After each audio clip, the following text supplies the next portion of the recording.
Namo tassa bhagavato arahato samma sambuddhassa. Namo tassa bhagavato arahato samma sambuddhassa. Namo tassa bhagavato arahato samma sambuddhassa. Buddhang dhammang sanghang namasami. Okay, so let us start tonight's questions. The first one is a leftover from yesterday, and this was the question about the Anguttara twos. There's a sutta that mentions monks, there are these two powers, the Pachavekana, which means something like reviewing, or is it Pachavekana or is it Patisanka, I'm not sure. It's either reviewing or I think reflection power, and the reflection and the power of bhavana, the power of development. There are these two powers.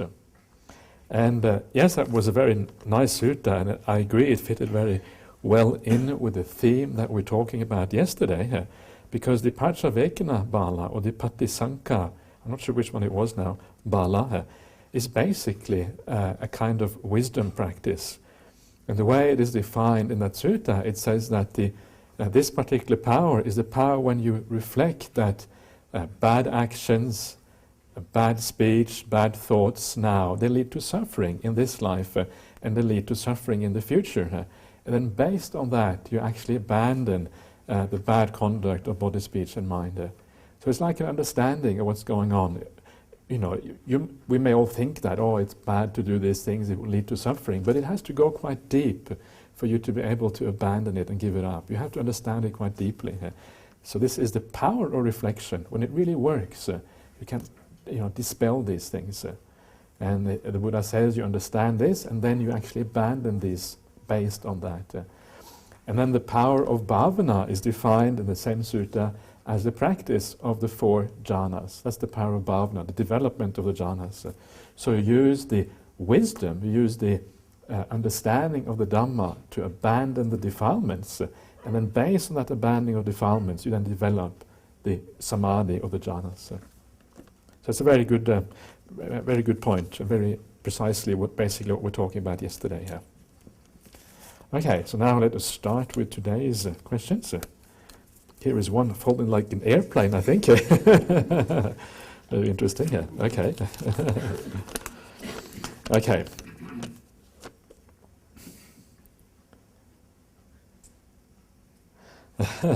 What is the difference between Ajahn Brahmali and Ajahn Brahm? And what is the difference between Ajahn Brahm and Ajahn Chah? Okay, I think the difference is quite enormous, to be quite honest with you. I think there's some very serious differences there. I think the difference between Ajahn Brahm and Ajahn Chah, maybe I don't really count in this kind of context. You know, we're talking about Ajahn Brahm and Ajahn Chah. We're talking about people who are both of them very, very powerful meditators. Now, if you ask Ajahn Brahm about Ajahn Chah, Ajahn Brahm would say that he thinks Ajahn Chah probably was an arahant. So, I mean, it's impossible to know these things. You can't really know.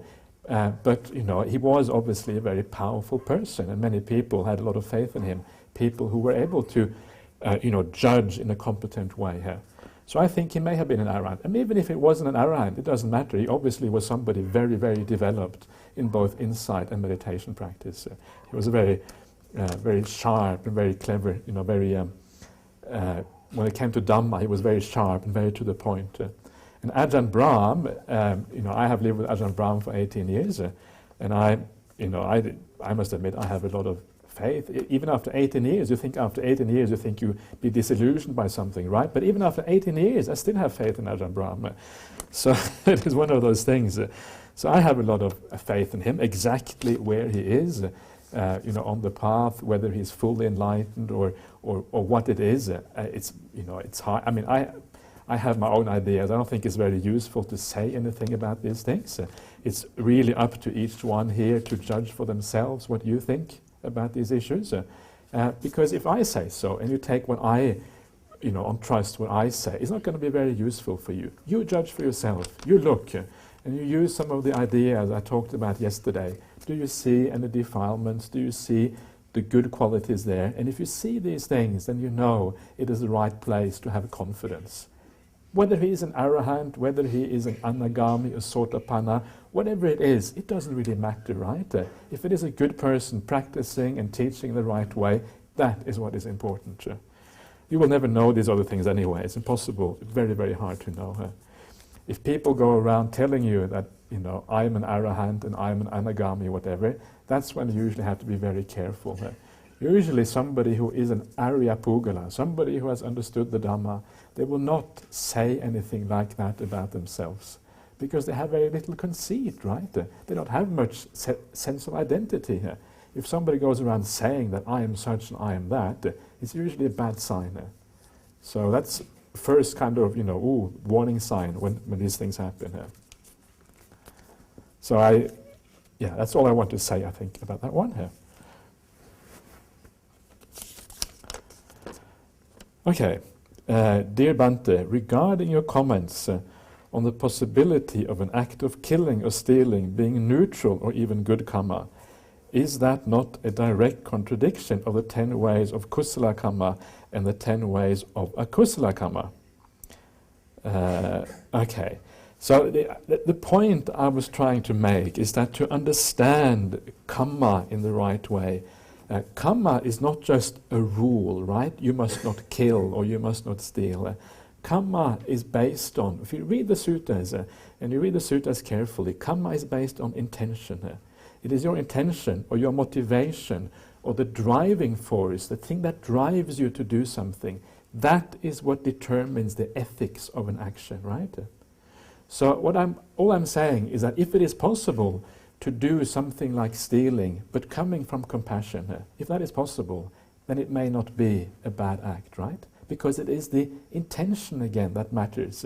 Where are you coming from? What is driving the act? Is it possible to kill somebody and be neutral karma or good karma? I think it's very hard to say, and I think. But what I'm saying is that if you look at the intention, and the intention can vary enormously, it's important to take that into account. An act of killing is not just killing here. It depends on how you do it. It depends on why you do it. That is really the main point. If you kill somebody out of anger simply because you're upset with somebody, it's terribly bad karma, right? But if you, but there can be all kind of circumstances. Let's say you kill somebody in self-defense, more or less by accident. Is that the same as killing somebody out of anger, out of greed? And of course the answer is no, it's not the same thing. It's a very different motivation, a very different intention. So this is what matters in karma, is to understand that motivation and intention is really the main factor here. And that's really was what I was getting at. And I was then taking some extreme examples to suggest that in certain cases maybe it is not bad karma.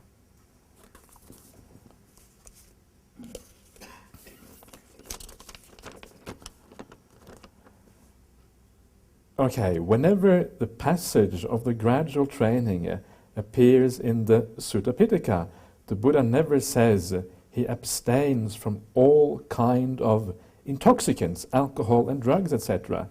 Why is such an important thing omitted, when in fact under the influence of various intoxicants one is very likely to commit seriously unwholesome acts? Just for example, a monk does of course not drive a car, but extremely many car crashes happen due to drunk driving, and drunken person is likely to do the wrong speeds, etc. Yes, it is a very good point. I think it is certainly part of the monastic vinaya, and if you are a monk or a nun, you're not supposed to drink, right? There is a rule against that, so you certainly can't drink as a monastic. And why it is missing from the gradual training, it may simply be that the act of drinking itself, just on its own, may not be terribly bad karma on its own right. And that's why when you read the 5th precept, it always says you should not use drugs and alcohols that are the basis for heedlessness, right? Pamadatana. Pamadatana means the basis for heedlessness. So it is the heedlessness which is a consequence of the drinking that is the real problem, and that is where you're making bad karma. So I think, and this I think might be the reason, because the gradual training talks about the actual bad things. It doesn't actually specifically say you shouldn't drink, but it's sort of implied, because if you do drink, you are very likely to do, as you say here, to do bad things. But I think there are other things about drinking, even though it may not be so much bad karma in its own right, there are other problems with alcohol. And one of the problems with alcohol is that you get used to it. You get used to liking it, right? And once you start to like something, once you start to enjoy something, then you are setting a habit pattern for yourself. And that habit pattern is likely to follow along for many, many lifetimes also in the future. And that is what is a bit scary, and that is a bit concerning, because if you create a habit that you take with you into the next life, and maybe in the next life, maybe the Dhamma isn't there, maybe you go in the wrong circumstances, and then you take that drinking habit with you, you don't know where it's going to end. It could end, you can end up becoming, who knows what, an alcoholic perhaps even, if you have that habit becomes very strong. And one of the things that the Buddha says in one of the suttas is that there are certain things in life for which there is no satiation, there is no satisfaction, there is no point when you've had enough. And one of those things, the Buddha says, is precisely drinking. So once you start to enjoy it, there is a tendency to always increase, always go a bit further. And of course, if you then, that habit sort of keeps going from life to life, always doing more, then eventually there comes a point when you're going to be in serious, very serious trouble. And of course, we all know that if you become an alcoholic, you have all kinds of problems with delusion and all kinds of things happening, and it can be very, very damaging. So for these reasons, I think that even if it isn't bad karma in its own right, the long-term consequences can be very serious. It's good to get away from these habits, right? They're basically very, very dangerous. Okay, so let's have a look at the next one here. It is said that samadhi cannot reach yata bhuta jnana dasana, just vipassana can reach yata bhuta jnana dasana. What do you think about this? Well, that certainly contradicts the suttas almost absolutely. The Buddha, if you read the suttas, there are so many passages. I mean, it's literally all over the place in the suttas. You read the suttas that have to do with vipassana practice, and if you go, the vipassana practice is mostly found in the Samyutta Nikaya. The Samyutta Nikaya has all the suttas on the 5 aggregates, right? The Panchakanda. It has the suttas on the Salayatana, the 6 sense bases. And these are basically suttas about insight practice, because we're trying to understand the khandas, we're trying to understand the sense bases. But even there, when you read there, it always says that it gives you the sequence from piti comes passaddhi, from passaddhi comes sukha, from sukha comes samadhi, from samadhi comes yata bhuta jnana dasana, from samadhi it comes, right? That's what it says. The cause of yata bhuta jnana dasana is not vipassana, it's samadhi that gives rise to these things. That is so, it's very interesting and it's a very important thing here. So that is actually what gives rise to this. So what about vipassana then? Vipassana can be, divided into many categories, but there is like the vipassana you have before samadhi. And vipassana before samadhi is the things that help you to move towards samadhi. So vipassana just basically means seeing things in the right way. It means like clear seeing or something like that.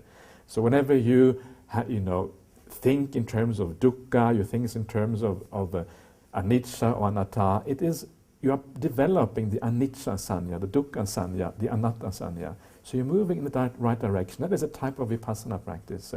So vipassana goes with you. You can use that at all stages of the path, and that should help you to deepen your samadhi. Why does vipassana help you deepen your samadhi? Because vipassana, when you see things as they actually are, you start to let go. If you see that something is suffering, you let go, right? When you let go, you have less attachment, you have less craving, you become more peaceful. So that's why vipassana leads to samadhi, because you're letting go, you're becoming more peaceful. And samadhi leads to vipassana, because when you become more peaceful, more calm, you have less defilements in the mind, you can see things more clearly. You can see, the defilements are like delusion. They confuse the mind. You cannot see properly. So the more clear the mind is, the more vipassana you can have. So this is what many of the teachers you hear about, and also you find this in the suttas as well. They say that samadhi and vipassana, or samatha vipassana, are just two sides of the same coin. You cannot really separate them. Vipassana leads to samatha, samatha leads to vipassana. They always go together. So these are how it goes. And then when you get to real samadhi, you get a real deep state, maybe a jhana state or something like that. Well, that is when your mind is so pure. For the first time, you can really see things as they actually are. Prior to that, it's only approximate, because there are still defilements in the mind. As long as there are defilements in the mind, you cannot see things completely as they are. Only when the defilements are completely gone can you do that. And that's why it's called Yatha Bhuta Jnana Dassana. And at that stage in the practice, all you really have to do is to direct the mind into the right area. You don't really have to do a lot of contemplation or sit down. You can sit down if you want, or you can walk. But the most important thing is just that you direct the mind in the right area. And people can have deep insights on the walking path. You don't have to sit down to have a deep insight. Deep insight can happen almost anywhere, as long as the mind has been prepared in samadhi. So you direct the mind to the five khandhas. You direct the mind looking at, is this impermanent or not? You see the impermanence, and that's when insight happens.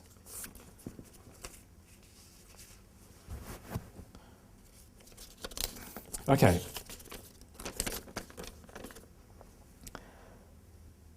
I think this must be the same person. The handwriting looks very familiar.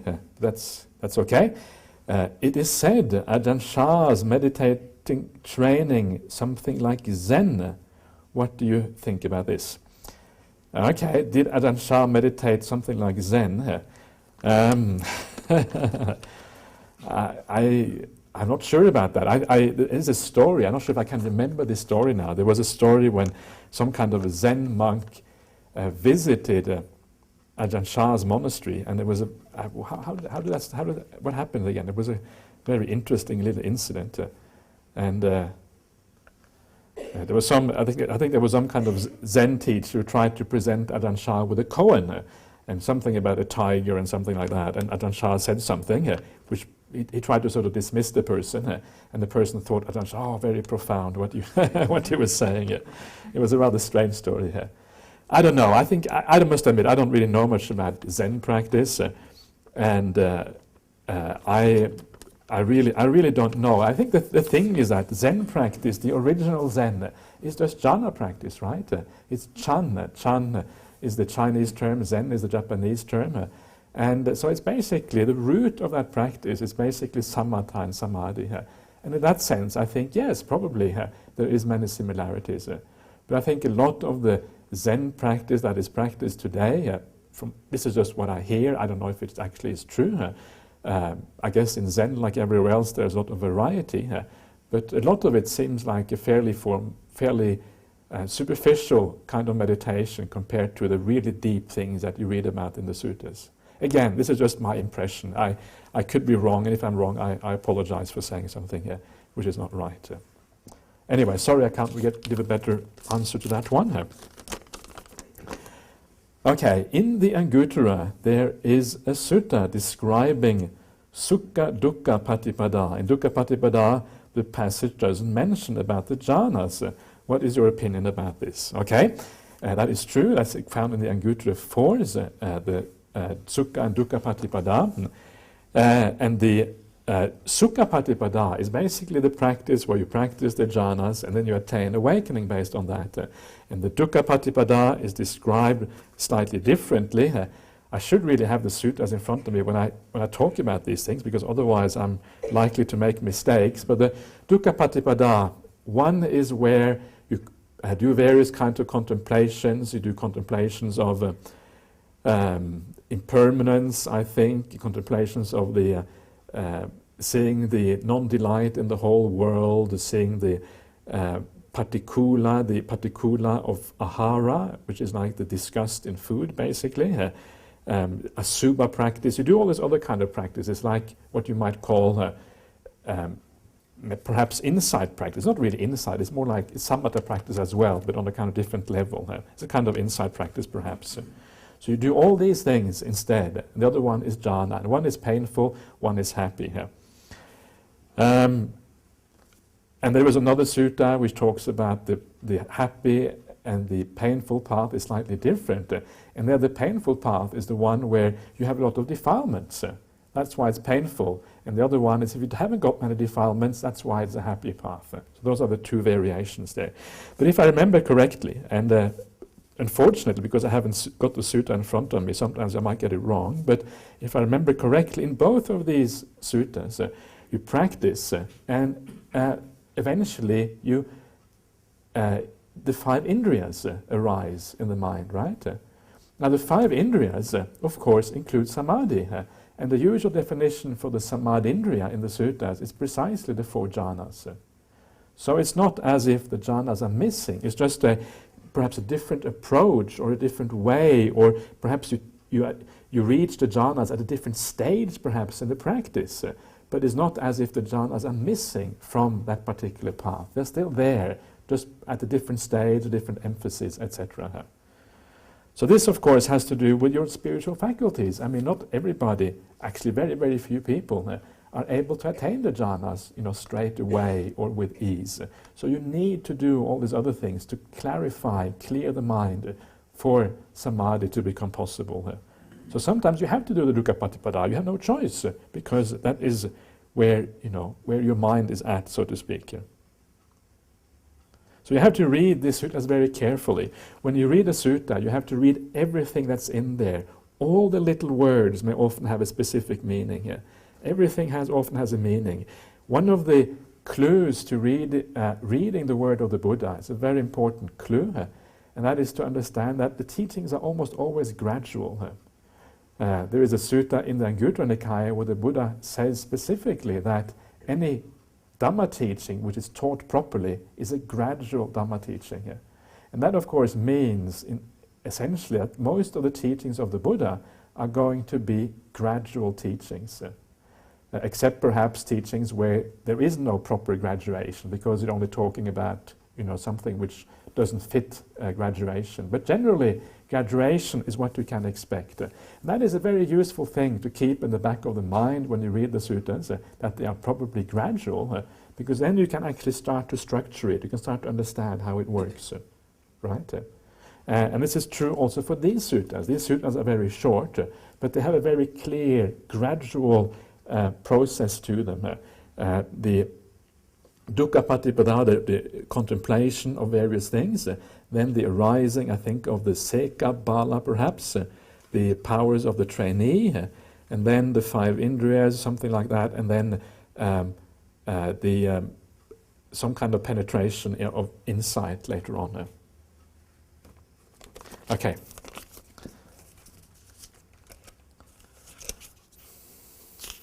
One of the great pieces of advice also when reading the suttas that Ajahn Brahm told me, Ajahn Brahm said that when many years ago he came to Sri Lanka and he visited Venerable Nyanaponika. And Nyanaponika, the famous German monk who did a lot of translation and things. And Venerable Nyanaponika told Ajahn Brahm that when you read the suttas, you should always take the large mass of teachings, the teachings that are clear, the teachings that occur everywhere in the suttas, and you should read the ambiguous or unclear passages in terms of the large amount of material which actually is clear. That is the right way of doing it. But unfortunately, there's a tendency to take out the obscure passages, right? Because they are kind of more interesting, because nobody knows what they mean, and so then you can argue more about those passages, have more interesting conversations. And fair enough, that's true. Sometimes you can have interesting conversations, but don't make too much out of them. Don't kind of base your understanding of the Dhamma on an obscure passage. If you do that, you're very likely to get into trouble. Okay, let's move on to the next one. Dear Bhante, okay, I think I know what's coming here. Or do I? Let's have a look. According to the third Parajika, if we help a person to die or praise that your life is hopeless, why not commit suicide rather than living? We will commit parajika. Yes, that is quite correct. So please don't do that. If you do that, you might be in trouble. So that's a very good point. So as a monk, you have to be very careful. You should not actually tell a layperson that, in this case, it's good for this person to die, or help them in any way whatsoever. So when I say that maybe there are situations, I'm not saying that there is any specific situations like that. In any specific situation, people have to make up their own mind. In any case, I don't know. I can't tell whether somebody's mind is pure or not pure. I can't tell them whether actually it is right in this particular case. I'm just saying, as a general principle of Dhamma, it may be, I don't know, in certain situations that actually this may not be so bad. That's all I'm really saying. So, of course, if you, in a specific instance, say that in this case it is good to die, that is where you have a problem. And if you do that and the person then acts on that, yes, you may commit a parajika. So you have to be very careful about these things. You can teach the Dhamma, but you cannot give specific advice in these situations. I think it is very dangerous to help a very sick person to die. Best option is to preach the Dhamma. Sure, yeah. Especially anatta-sanya, no self. I generally speaking, I agree. It is, of course, very useful to teach the Dhamma. But it depends. Some people may not be willing, wanting to listen to the Dhamma, right? What do you do then? Maybe they have no interest in the Dhamma whatsoever. You just don't know. The thing is that one of the reasons I brought this up is because it has been this idea of euthanasia and assisted suicide, wanting to die, has been a very big topic in the Western world, certainly in Australia and many other Western countries.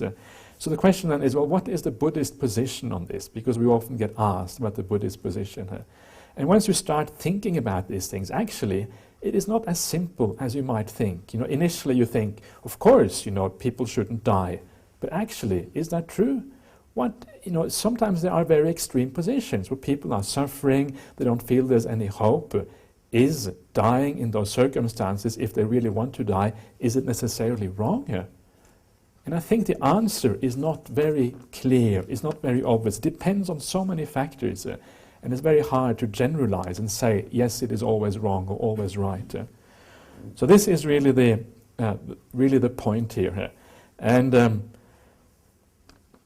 yes, ideally, I agree, it's good to teach the Dhamma. If the person is open to the Dhamma and they're open to practice and they want to use their last weeks or months to let go or to deepen their understanding, that's wonderful. And of course, that should be supported if at all possible. But one of the things about the first precept as well is that when you read the first precept, it says, when you talk about depriving somebody of life, it's jivita voropeti, and that quite literally means to deprive somebody of life. And it is that, the jivita voropeti, depriving of life, that is what is the bad thing here. But if somebody wants to die, are you depriving them of life? It's like, I want to give you this. If you take it from them, you're not depriving them of anything because they want to give it up anyway. So these are the kind of issues that are involved. Okay.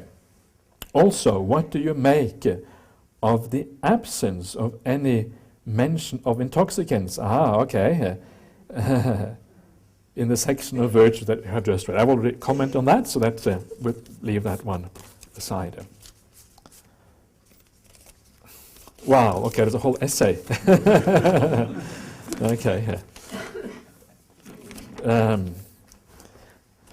Okay, so let's see what this says.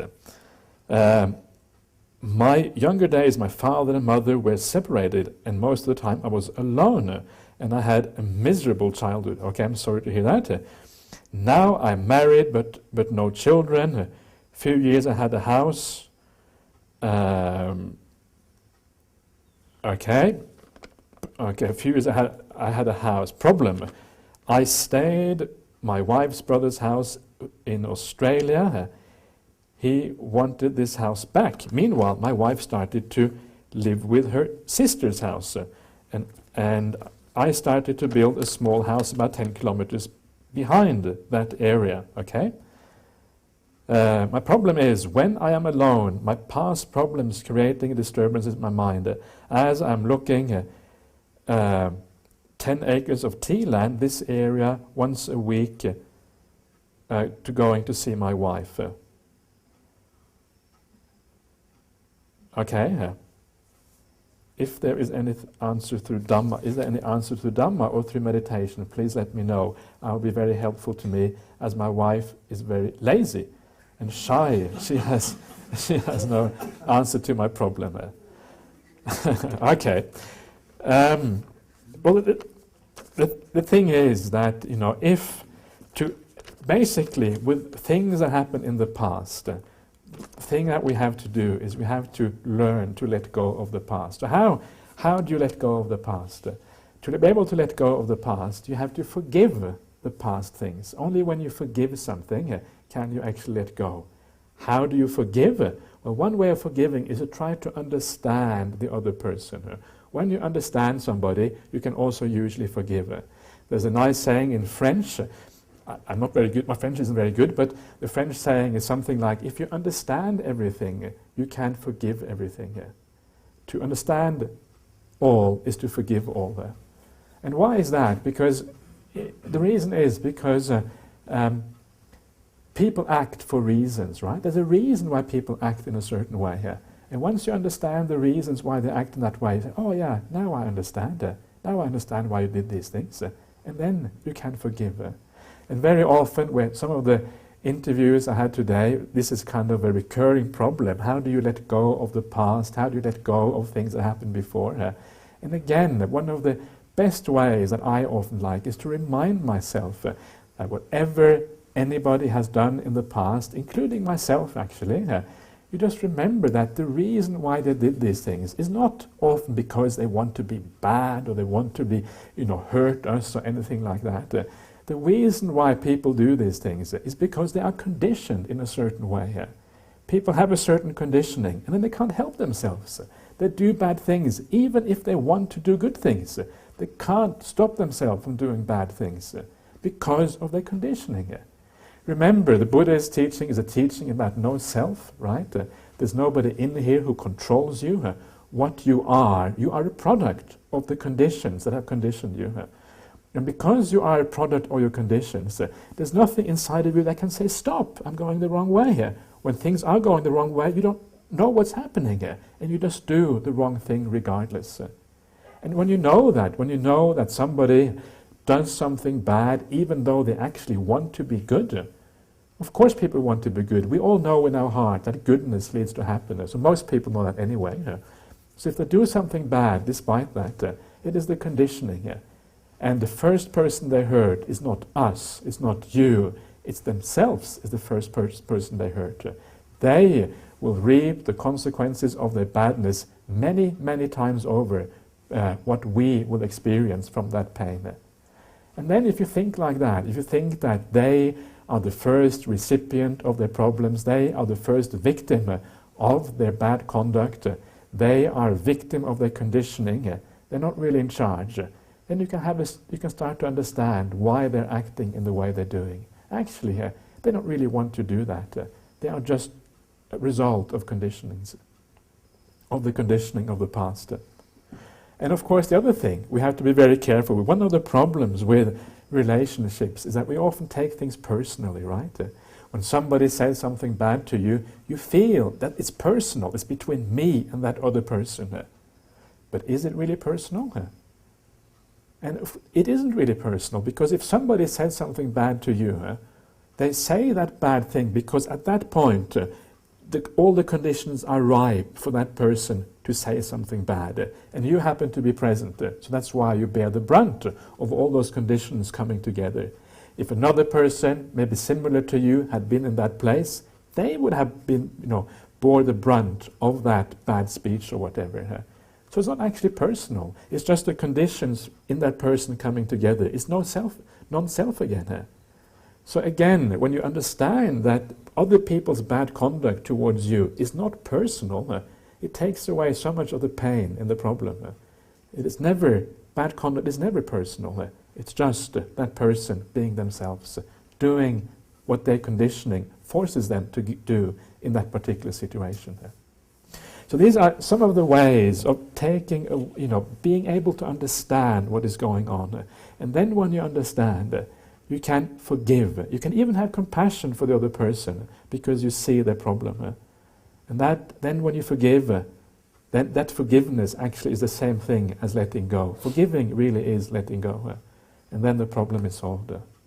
So please try some of these things. Don't try to avoid carrying the past around with you. Everybody has had painful experience in the past. This is part of what it means to be born into this world. So the only way is to actually forgive all that. Try to understand, let it go.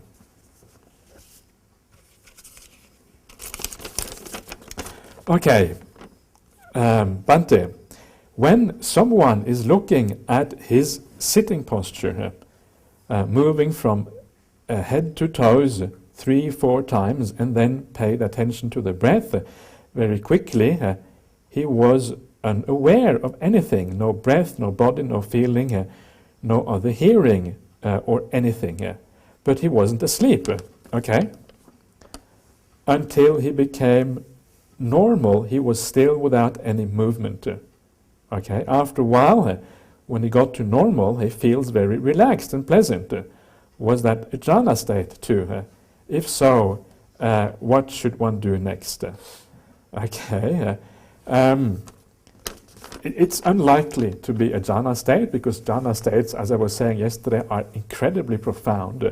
I think one of the problems often with the jhana states is that people don't appreciate how profound these states actually are. Uttari manusadhamma, superhuman states. Sambodhuka, the happiness of awakening. These are extremely profound states. So you shouldn't really be too disappointed if you can't attain a jhana, because if you did, you are almost there at awakening already. That's how profound these things are. But of course, these are the kind of indicators which kind of move you in that direction. You're obviously going in the right way.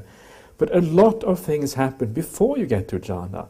There's a lot of bliss in meditation before jhana. There's a lot of peace in meditation before jhana. The senses start to shut down before you get to jhana, right? You can be in a fairly deep samadhi and feel like all the senses are shut off. And then there's a loud sound, and it's like a sound in the distance somewhere. You can hear it far away. And that can penetrate through that state. So you're not still in jhana. So it is unlikely, that is, I cannot say absolutely, it's a little bit vague perhaps, the description here, a little bit hard to say absolutely one way or the other.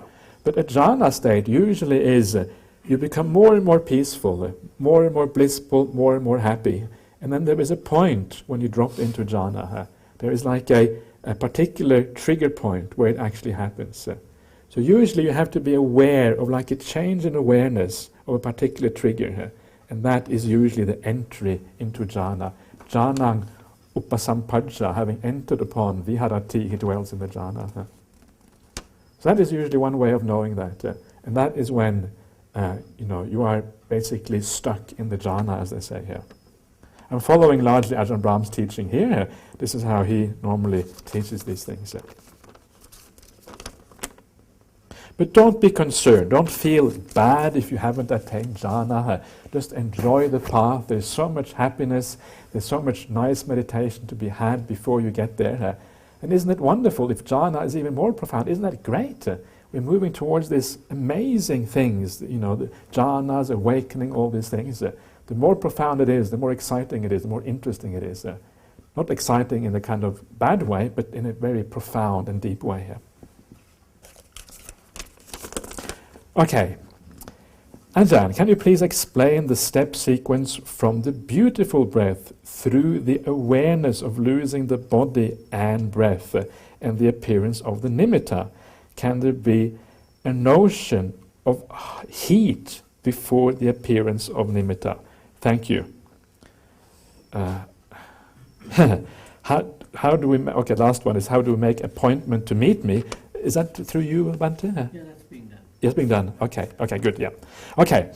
So, well, basically, if you get to the beautiful breath, you're not usually that far away from the nimittas either. These are fairly close, depending on how beautiful the breath is and all these kind of things, of course. But the beautiful breath, basically, and again, the way Ajahn Brahm teaches these things, he would say that the beautiful breath is just the breath together with happiness, right? And many people have experienced that.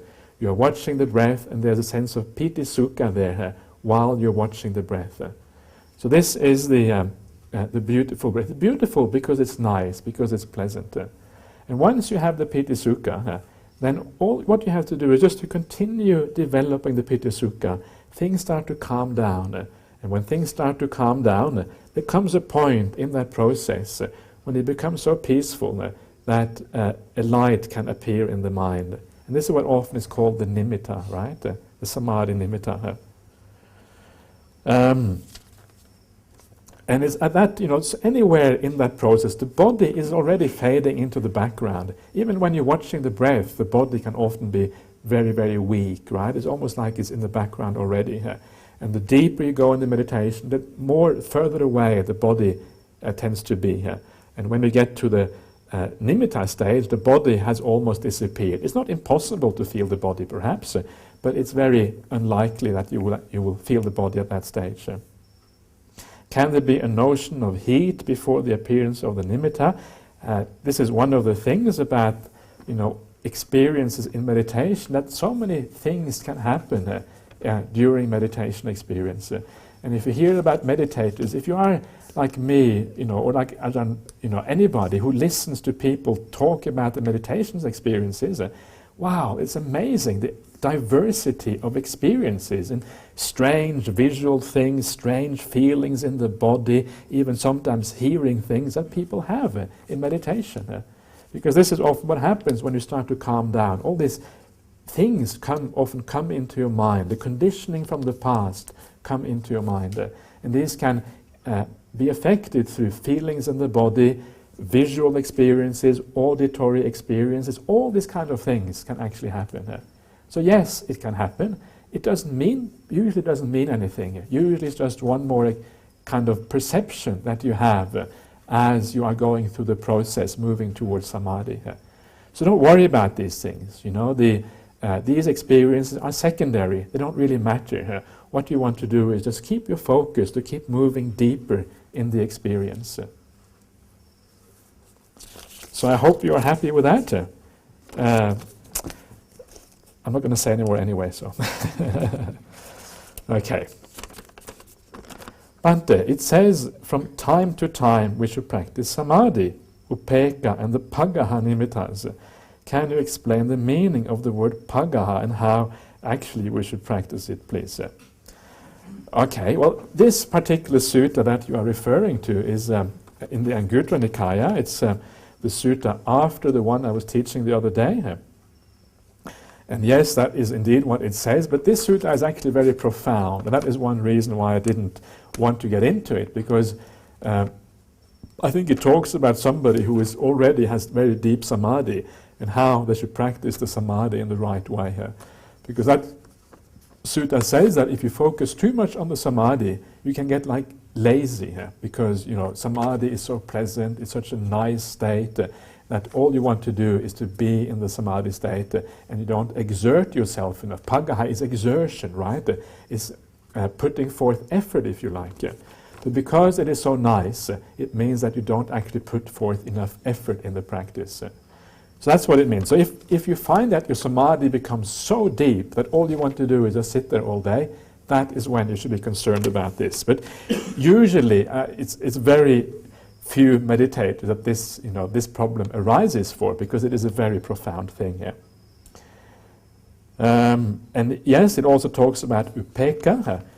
So what this sutta says, it basically says that there is the right time for samadhi, practice the deep meditation. There's the right time for upekkha. Upekkha, the meaning of upekkha is to look on, right? That's the main meaning. It's from the verb pekkati. Pekkati means to look. And upekkha means looking on.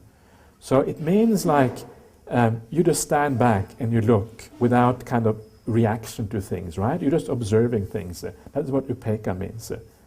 So there's a right time for just observing without reaction. There's a the right time for samadhi, and then there is the right time for exertion, and that is pagaha. So you have to balance these things so you don't actually, you don't kind of fall into the trap of stopping halfway here.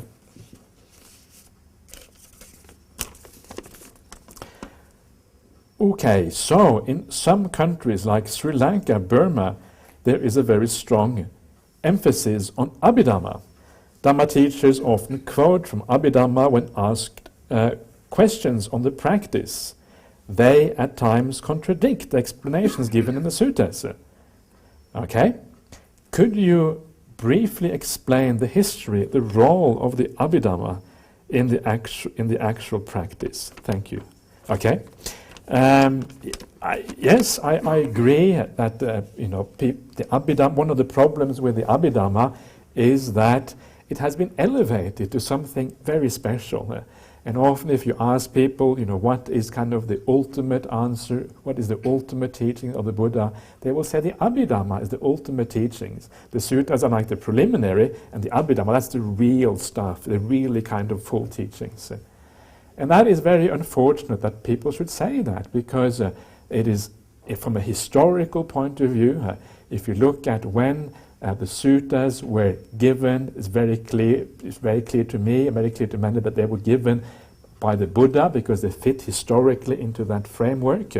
Whereas the Abhidhamma, all scholars who really study these things, scholars of language, scholars of doctrinal evolution and these kind of things, it's very obvious that the Abhidhamma comes from a later phase of Buddhism than the suttas. So the Abhidhamma, although they are based on the suttas, although there are quotations from the suttas in the Abhidhamma, like the Abhidhamma Vibhanga, for example, there are lots of quotations from the suttas, part of the Abhidhamma is from a later phase of thinking here. And that makes it problematic. And what is even more problematic is that when people talk about the Abhidhamma, often they don't actually mean the Abhidhamma Pitaka. What they mean are the commentaries that comment on the Abhidhamma Pitaka. Because the Abhidhamma itself is often just long lists of synonyms and words, and it's very hard to make much sense of unless you add the commentaries as well. And the commentaries are, of course, even later than the Abhidhamma, right? Because you have to write the commentary after the main work has been written. That is just common sense, really. So that is unfortunate. It's unfortunate that we should emphasize something that was not spoken by the Buddha as being better than what was spoken by the Buddha. That's essentially what we're doing when we're emphasizing the Abhidhamma. So I say, we don't really have to make any decision whether the Abhidhamma is wrong or right, or whether it is right in some parts and wrong in some parts. Personally, I feel that if I look at the Abhidhamma, I feel that there are areas where it does not agree with the suttas. That's my personal feeling. But we don't really have to worry so much about that. What we should worry about is to simply say that we should emphasize the word of the Buddha. The Buddha must have been awakened, right? If the Buddha wasn't awakened, there is no Buddhism. Everything falls apart. So that's why the word of the Buddha is the most important thing. Other teachers, maybe they were wise, maybe they were not. We just don't know who they were. We don't know where these teachings come from. They arose throughout history. And it is likely that if somebody produces very kind of difficult intellectual systems, it is often likely to be a product of people who like to think rather than practice. That's usually the way these things go. So because of that, I think we don't really have to decide so much on whether the Abhidhamma is right or wrong, but we can say, we'll put it to one side. There's no need to actually invest too much time in actually studying the Abhidhamma or worrying too much about it.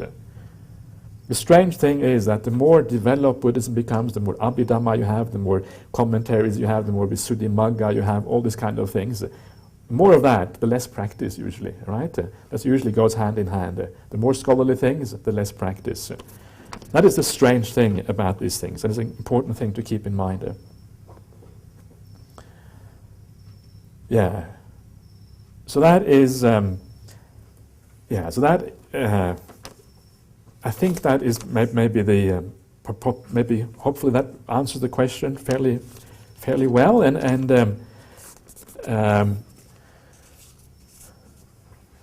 Yeah. Okay. If you want to get back on that one, you want to ask in more details, please do so later on.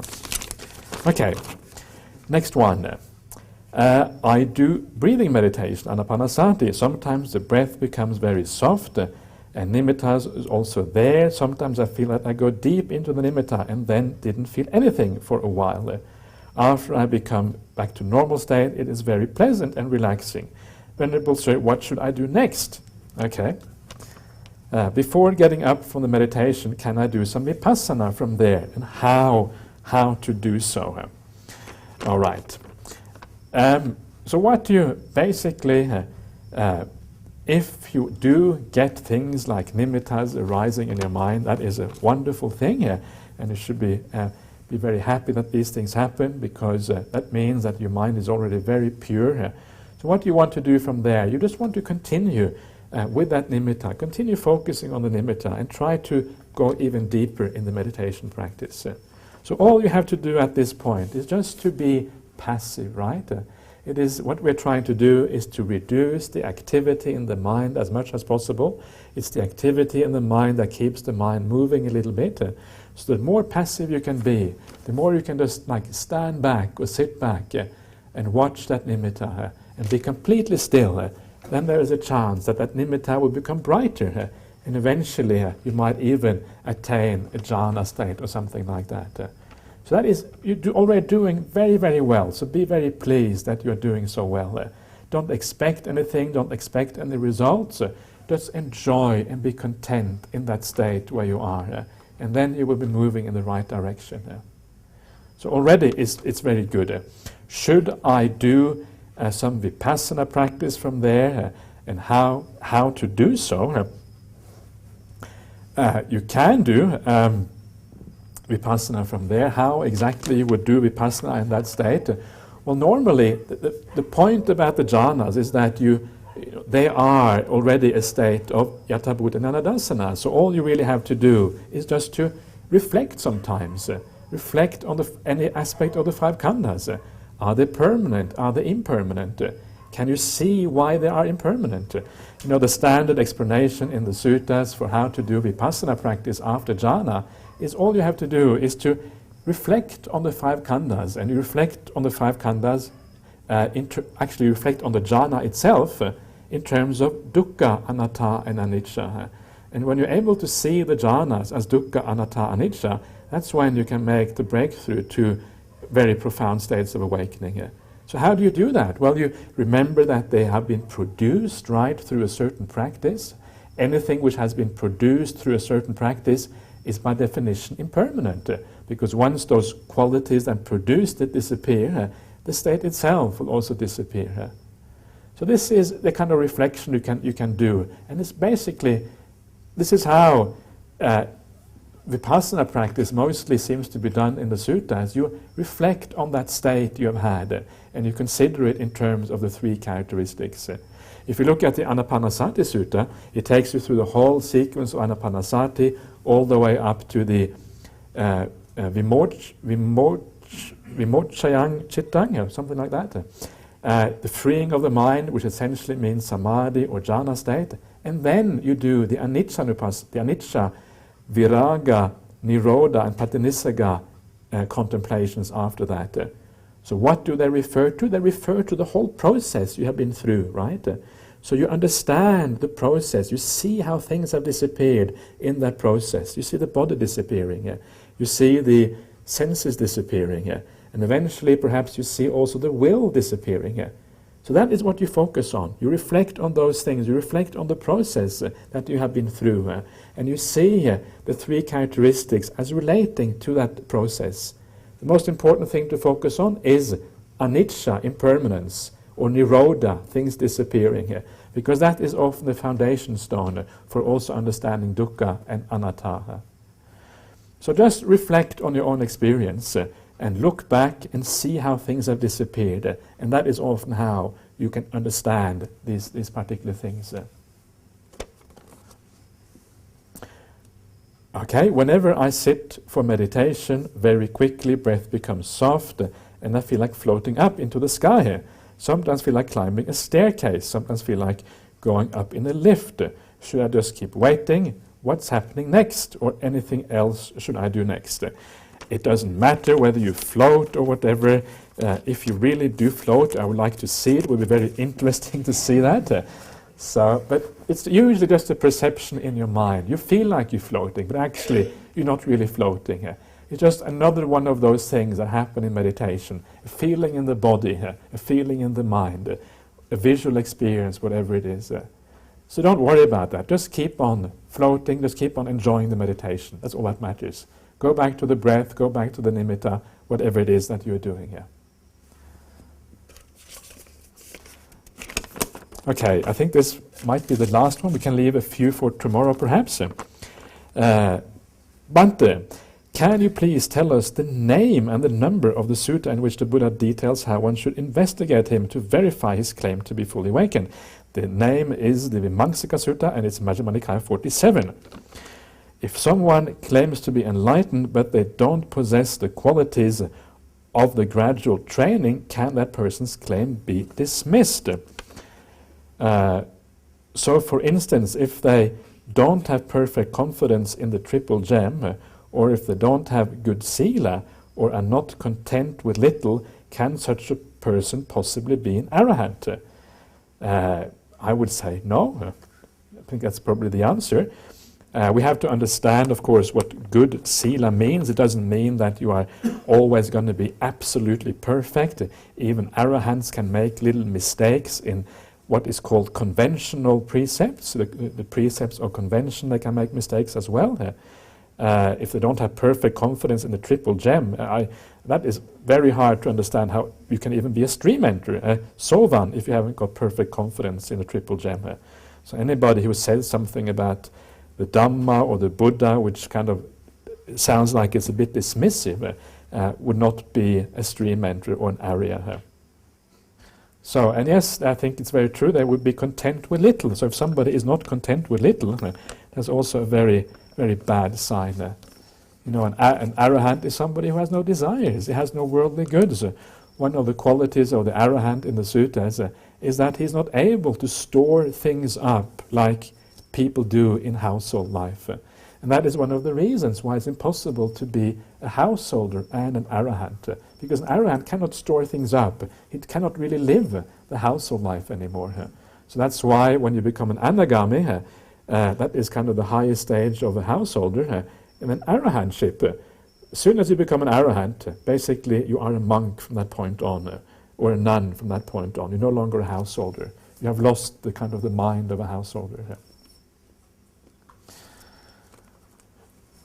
Okay, maybe let's leave these for tomorrow. There's a few left in there, and yeah, it's already 9:30, so probably we have gone long enough.